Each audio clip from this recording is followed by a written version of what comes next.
Challenge. Développement, éducation, lutte contre les disparités, coexistence, le vivre ensemble, les ingrédients nécessaires à la sécurité en Afrique. C'est le challenge que devra relever le continent. Prospérité en toute sécurité.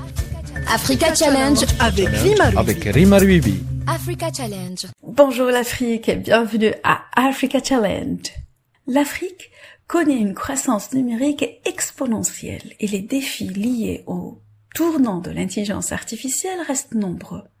C'est pour cela que le marché africain demeure un marché porteur de l'intelligence artificielle.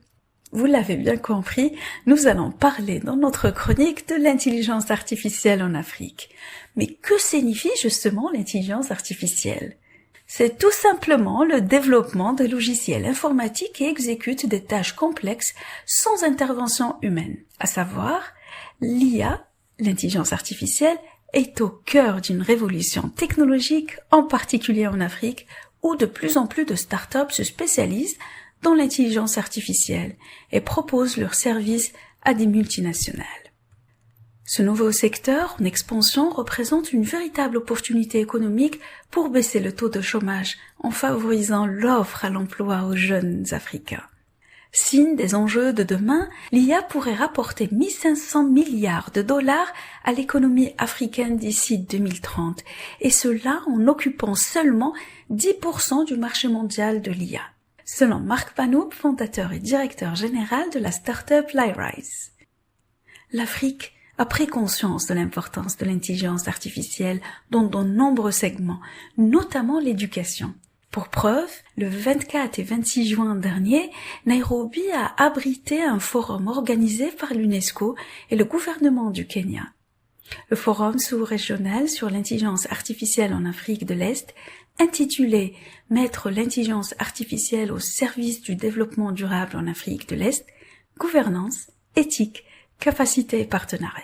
Ce forum a permis aux spécialistes de la région de l'Afrique de l'Est d'échanger autour des défis et opportunités que propose l'IA. Le ministre kényan de l'Éducation, Ezekiel Machogu, a résumé la problématique.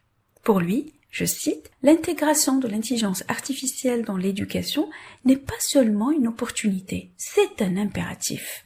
À l'aube de cette nouvelle ère, nous devons travailler en collaboration avec les décideurs politiques, les éducateurs, les technologues et l'ensemble de la communauté pour faire en sorte que l'IA soit au service d'une éducation de qualité. » Fin de citation. Mais comme le précise Ignacio Ramonet dans son ouvrage Propagande silencieuse, la technique n'est jamais neutre. La preuve, fin novembre 2023, le professeur sénégalais Sidna Ndiaye tirait la sonnette d'alarme justement sur l'usage de l'IA en Afrique. La grande menace, c'est la colonisation par l'IA, avertissait-il. Le chercheur s'inquiète des incidences d'une situation profondément déséquilibrée. L'essentiel des données africaines nourrit aujourd'hui des multinationales étrangères, au risque de ne laisser aucune place à la création de solutions au niveau local. En clair, les technologies de pointe pourraient perpétuer une logique d'extraction, celle qui prévalait avant même l'ère coloniale, soit l'exploitation des ressources brutes du continent africain au bénéfice d'autres marchés. De ce fait, le défi à relever, c'est l'introduction de l'IA dans notre continent, mais pas que. Il est impératif de faire valoir l'intelligence africaine avant tout. À bientôt pour une nouvelle chronique et un nouveau challenge.